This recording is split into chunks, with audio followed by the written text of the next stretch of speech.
नमस्कार, आप देख रहे हैं SBCN टाइम्स और मैं हूं आपके साथ प्रियांशु शर्मा। आइए रुक करते हैं आज की खबरों पर। मंदसौर में थाने पर सुनवाई नहीं होने से परेशान व्यक्ति एसपी ऑफिस पहुंचा, लगाई लोड। स्कूल के बाहर से हटाए गए फूल वालों को दी गई तीसरी जगह। फूल वालों ने मिली जगह पर लिखे अपने नाम। नीमच में वकीलों द्वारा बुनियादी सुविधाओं की मांग को लेकर विरोध प्रदर्शन जारी। पिछले 4 दिनों से न्यायालय परिसर के बाहर टेंट लगाकर दे रहे हैं धरना। और क्रेन की टक्कर से घायल बुजुर्ग की 10 दिन बाद इलाज के दौरान हुई मौत।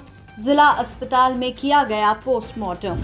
आजकल लॉट लगाने का अलग ही चलन हो गया है। अगर आपका किसी विभाग में कोई सुनवाई नहीं हो रही हो तो आप जिला मुख्यालय पर जाकर लोट लगाओ, आपकी जल्द ही सुनवाई होगी, ऐसी सोच बना ली गई है। ताजा मामला है शामगढ़ थाना के चंदवासा चौकी क्षेत्र का, जहां सुनवाई नहीं होने से परेशान होकर वह एसपी ऑफिस पहुंचा और लोट लगा दी, जिसे वहां मौजूद पुलिस अधिकारी ने समझाकर उठाया और एसपी साहब से मिलवाया, जहां उक्त व्यक्ति ने अपनी फरियाद सुनाई।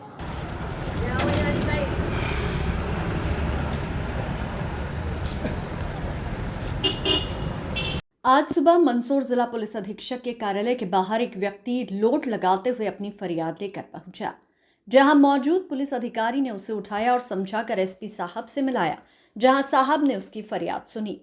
आपको बता दें कि आजकल अपनी बात जल्दी बड़े साहब तक पहुंचाने के लिए परेशान व्यक्ति नए नए तरीके अपना रहा है। जहां पूर्व में प्रति मंगलवार को जनसुनवाई में आने वाली फरियादी सुनवाई नहीं होने से लोट लगाने लगे थे, उसी तरह अब थाने पर सुनवाई नहीं होने से आज एसपी ऑफिस फरियाद लेकर पहुंचे एक व्यक्ति ने कार्यालय के बाहर लोट लगाना शुरू कर दिया, जिसके बाद वहां मौजूद अधिकारी ने फरियाद लेकर आए व्यक्ति को उठाया और उसको एसपी साहब से मिलवाया, जहां फरियादी ने बताया कि वह शामगढ़ थाना के चंदवासा चौकी क्षेत्र का रहने वाला है।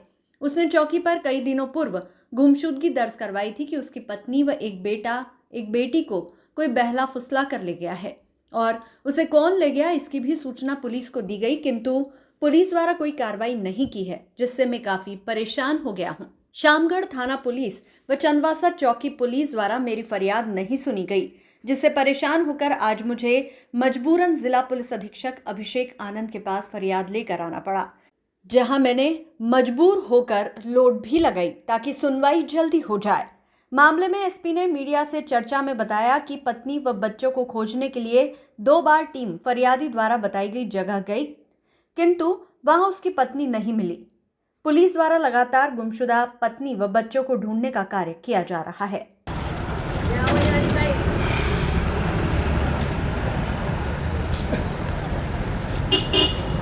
बोरखेड़ी घाटा रहता हूँ सर। चंदवासा चौकी लगती है, शामगढ़ थाना लगता है। मैं इधर उधर सब घूम गया सर, पता लगा लिया, सब कुछ कर लिया, फिर भी अभी तक एक आदमी को भी नहीं पकड़ा सर। क्या मामला क्या है? ये गुमशुद की रिपोर्ट कराई थी और वो लक्ष्मण और वध के लेके भाग गया, उसका पता भी हमने लगाया सर, वो भी पुलिस ने नहीं लगाया। तो उसके बाद भी एक का को पकड़ लेते तो मन में रहते कि हाँ एक को पकड़ लेते तो सब आ जाते, ये तो पकड़ते थे ही नहीं सर। मैं जाता हूँ, मेरे को बोलते थे हाँ चलेंगी, अब चलोगा कब? इसका न्याय सर, मेरे को तो न्याय चाहिए सर। 15-16 साल हो गया शादी हो तो मैंने दुख नहीं दिया ना, 8 दिन में दुख दे दिया उसको हैं, ये बात है सर। कोई सुन ही नहीं रहा, तो वहाँ से मैंने कहा लौटते चलो, और क्या, कोई तो आएगा उठाने, नहीं आएगा तो वाह। ये विनती है मेरी सर, और कुछ नहीं। इन्हें सामने वाला पैसा वाला और मेरे पास तो पैसे है नहीं, मैं कहाँ से लगाऊँ सर। चौकी के द्वारा जो महिला के दस्तयाबी के संबंध में प्रयास किए गए हैं, पूर्व में चौकी की टीम 2 बार चित्तौड़गढ़ जिले के बस्ती थाना है वहाँ पर गई है, परंतु महिला दोनों बार जो सूचना मिली थी उसकी तस्दीक में गई थी, परंतु महिला नहीं मिल पाई है। इसमें अपन पुनः जो टेक्निकल एविडेंस है उसको निकाला जाएगा और उसके आधार पर महिला के दस्तयाबी के संबंध में जो प्रयास है वो आगे किया जाएगा। कि ये व्यक्ति जब पिछले बार आया था मेरे ऑफिस में तो उस दिन भी चौकी चंदवासा भेजा गया था, और ये 29 मार्च को लास्ट बार जो टीम गई है इसमें व्यक्ति जो है इसको भी शामिल करके टीम गई थी। तो हम वापस से प्रयास करेंगे कि टेक्निकल एविडेंस 1 वीक के अंदर वापस से जो नए टेक्निकल एविडेंस आए होंगे उसके आधार पर अपन वापस से कर देंगे। SBCN टाइम्स के लिए मंदसौर से संवाददाता सचिन जैन की रिपोर्ट। नीमच में वकीलों का नए न्यायालय परिसर में बुनियादी सुविधाओं की मांग को लेकर विरोध प्रदर्शन जारी है। वकील पिछले 4 दिनों से न्यायालय परिसर के बाहर टेंट लगाकर धरना दे रहे हैं।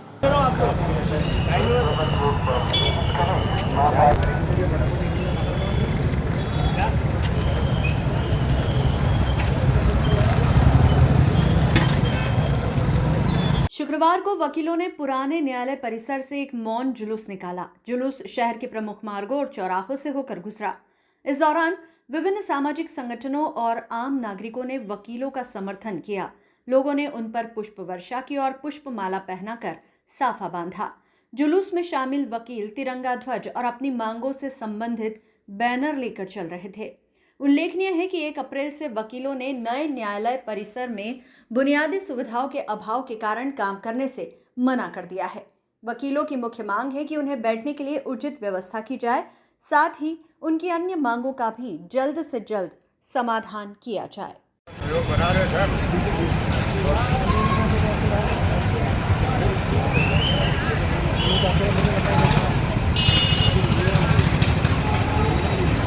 जब तक हमारे इस आंदोलन और बहिष्कार का सवाल है ये जारी रहेगा, क्योंकि हमारी मांगें बहुत जायज़ हैं। आज चौथा दिन है और चौथे दिन में हमने ये करा कि पुराने कोर्ट परिसर से जो अभी छोड़ा नहीं और वो हमारे लिए वही न्यायालय परिसर है, वहाँ से हम सारे अधिवक्ता, आप देख रहे हैं संख्या लगभग 350 से 400 के बीच के अधिवक्ता जो है पैदल मार्च करते हुए आए।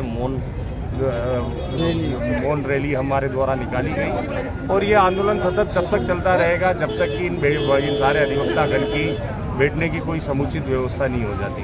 नीमच के बखाना थाना क्षेत्र में एक दर्दनाक सड़क हादसे में 70 वर्षीय बुजुर्ग की मौत हो गई है। घटना 26 मार्च की शाम 5 बजे हवाई पट्टी रोड स्थित धानुका फैक्ट्री के सामने हुई। धामनिया निवासी नानूराम पिता उदयराम धनगर साइकिल से जा रहे थे। इसी दौरान एक तेज रफ्तार हाइड्रा क्रेन ने उन्हें टक्कर मार दी। हादसे में उनका पैर क्रेन ने बुरी तरह कुचल दिया। साइकिल भी बुरी तरह क्षतिग्रस्त हो गई। घायल बुजुर्ग को तुरंत एम्बुलेंस से जिला अस्पताल लाया गया। वहां से उन्हें कनावटी के एक निजी अस्पताल में भर्ती कराया गया था, जहां 10 दिन चले इलाज के बाद शुक्रवार को उनकी मौत हो गई। शुक्रवार दोपहर को जिला अस्पताल में परिजनों की मौजूदगी में मृतक का पोस्टमार्टम किया गया। पोस्टमार्टम के बाद शव परिजनों को सौंप दिया गया। पुलिस ने मर्ग कायम कर जांच शुरू कर दी है। पिताजी थे काम पे से घर जा रहे थे। शाम की करीबन 5-5:30 बजे का टाइम था। मजदूर करके जा रहे थे वो, तो गौशाला वाले के पास में पीछे से वो क्रेन जो हाइड्रा बोलते हैं इसने आके पीछे से ठोक दी और करीबन 40 फीट तक घसीटता हुआ ले गया। ये 26 तारीख को शाम को 5:30 बजे हुआ सर। और वहाँ से फिर यहाँ लाए सरकारी हॉस्पिटल में, यहाँ 10-15 मिनट रखा, फिर रेफर कर दिया वहाँ पे। तो 11-2 में ले गए थे। स्थिति बहुत गंभीर थी वहाँ पे भी। वहाँ चल रहा था जो इलाज उनका, इस दौरान आज उनकी सुबह 7 बजे मृत्यु। हम यही चाहते हैं कि बस वो जो भी है मशीन वाला, वो ड्राइवर, उन पर कड़ी से कड़ी कार्रवाई करे कानून। मंदसौर जिला कलेक्टर के आदेश के बाद महारानी लक्ष्मीबाई स्कूल के बाहर से फूल वालों को हटाने की कार्रवाई दूसरे दिन भी जारी रही। तो वहीं यहां से हटाए गए फूल व्यवसायियों को 56 दुकानों के पास दूसरी जगह दी गई है, जिससे फूल व्यवसायियों ने वहां पहुंचकर अपने अपने दीवारों पर लिखकर आकर शुरू कर दिया है।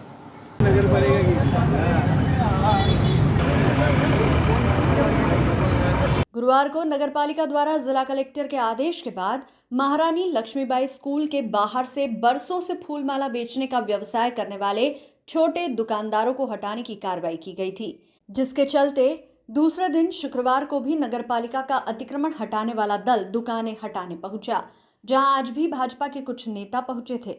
किंतु जिला कलेक्टर के आदेश होने का हवाला देकर नगरपालिका अधिकारियों कर्मचारियों द्वारा किसी की बात नहीं सुनी गई और दुकानें वहां से हटाकर फूल माला का व्यवसाय करने वाले दुकानदारों को गांधी चौराहा से नाहटा चौराहा जाने वाले मार्ग पर 56 कुदाना के पास स्थित एक नाले के ऊपर जगह दी गई, जिसके बाद कुछ दुकानदारों ने वहां पहुंचकर अपने अपने नाम दीवारों पर लिखना शुरू कर दिया।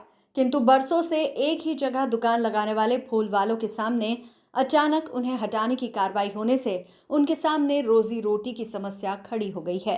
हालांकि नगरपालिका द्वारा उन्हें अन्य जगह दी गई है, किंतु वहां आवागमन अधिक होने से बार बार यातायात व्यवस्था बिगड़ने की भी समस्या पैदा हो जाएगी। हालांकि इस मामले में अभी भी कुछ भाजपा नेता लगे हुए हैं इन्हें पुनः इनकी जगह स्थापित करने के लिए। अब देखना यह है कि क्या वे अपनी राजनीतिक पकड़ से छोटे दुकानदारों को वापस उनकी जगह दिला पाएंगे या जिला कलेक्टर साहब के आदेश का पूरी तरह पालन करवाया जाएगा। महारानी लक्ष्मीबाई के बाहर से फिलहाल अतिक्रमण को हटाया जा रहा है और जो भी है वो वरिष्ठ अधिकारियों को मालूम है। उसके स्कूल के सामने कोई जगह दी जा रही है इनको? मुझे ऐसा कुछ भी बताया नहीं गया। गांधी चौराहे पे लगाते थे राजाराम फ्लावर से, उसके बाद में यहाँ हाई सेकेंडरी के यहाँ सामने मिली हुई है जगह, वहाँ से हटाकर यहाँ पे दिया गया नगर पालिका ने जगह। तो क्या करा फिर आप लोगों ने यहाँ पे? हम यहाँ पे सहमत है दुकान लगाने में। महारानी स्कूल गेट के बाहर लगाते थे और किसी कारणवश नगर पालिका ने हमको यहाँ पे बिठाया है।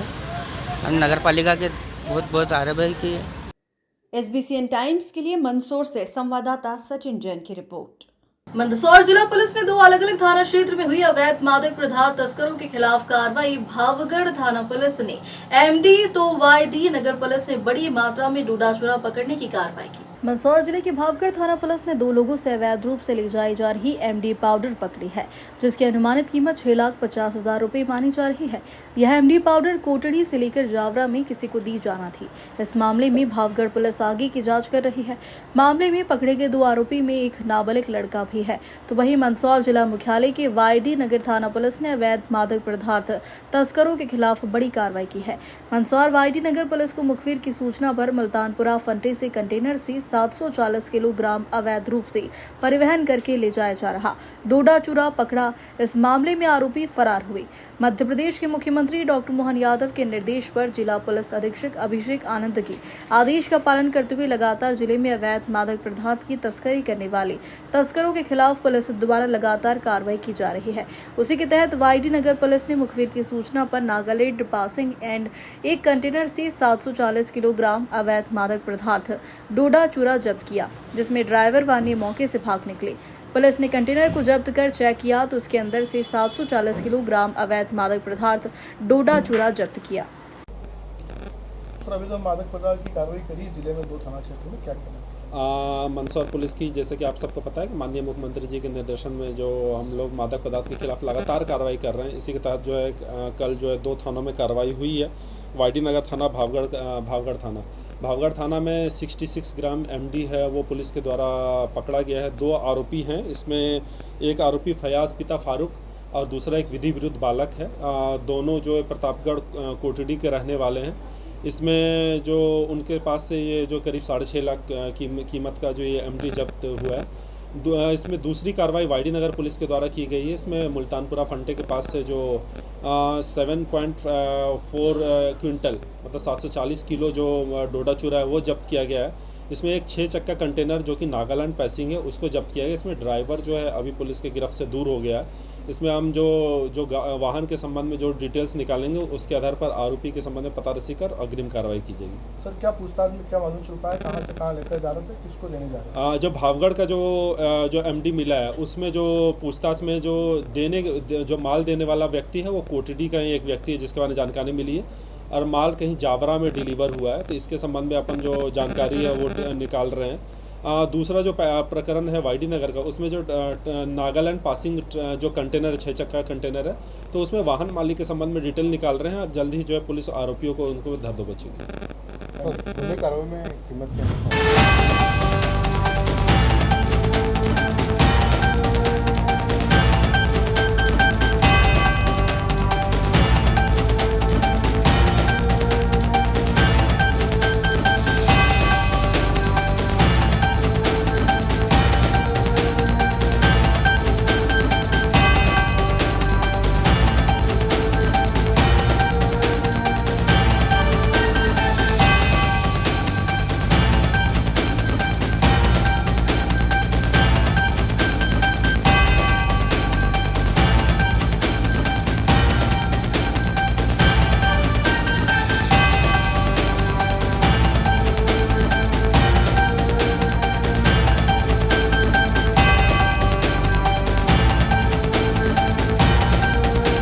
बेटी ऑफ किरण घनश्याम, जो कि यहाँ पर SNCU में 106 दिन भर्ती रहा और उस टाइम पे जैसे ही वो बहुत ही प्री मैच्योर था, जिसे हम अपनी भाषा में एक्सट्रीम प्री मैच्योर कहते हैं।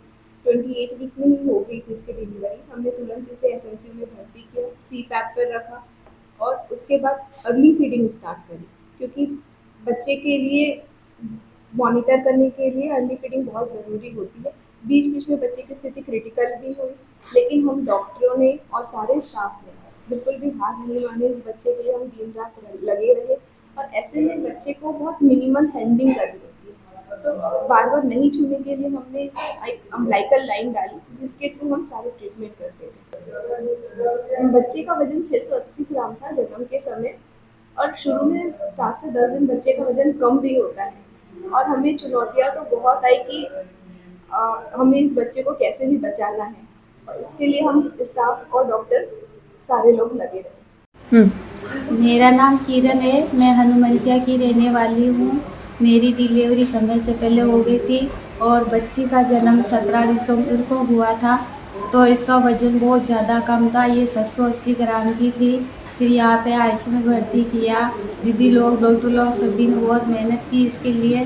3.5 महीने हो गए, अब ये 1 किलो 400 ग्राम की हो गई है। अब मुझे 3.5 महीने बाद मुझे डिस्चार्ज मिल रहा है। मैंने केएमसी करा के जैसे दीदी ने बोला वैसे वैसे किया, तो इसका वज़न बढ़ गया। आज मुझे छुट्टी मिल रही है।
खबरों में फिलहाल इतना ही, बने रहिए हमारे साथ।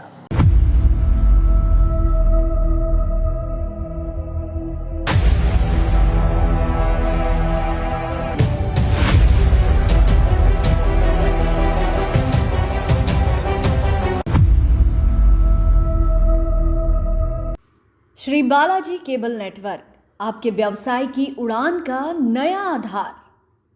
आपका व्यवसाय श्री बालाजी केबल नेटवर्क पर विज्ञापन देकर लाखों दर्शकों तक पहुंच सकता है। हर दिन हजारों घरों में हमारी केबल सेवा पहुंचती है। विशेष ऑफर, पहले 3 महीने के लिए स्पेशल डिस्काउंट। फायदे, आपके विज्ञापन की ब्रांडिंग स्थानीय स्तर पर, कम लागत में अधिक दर्शक, हर प्रकार के व्यवसाय के लिए उपयुक्त। अभी संपर्क करें नेमीचंद राठौर 9425369602 7000409673। श्री बालाजी केबल नेटवर्क, सफलता की ओर एक कदम।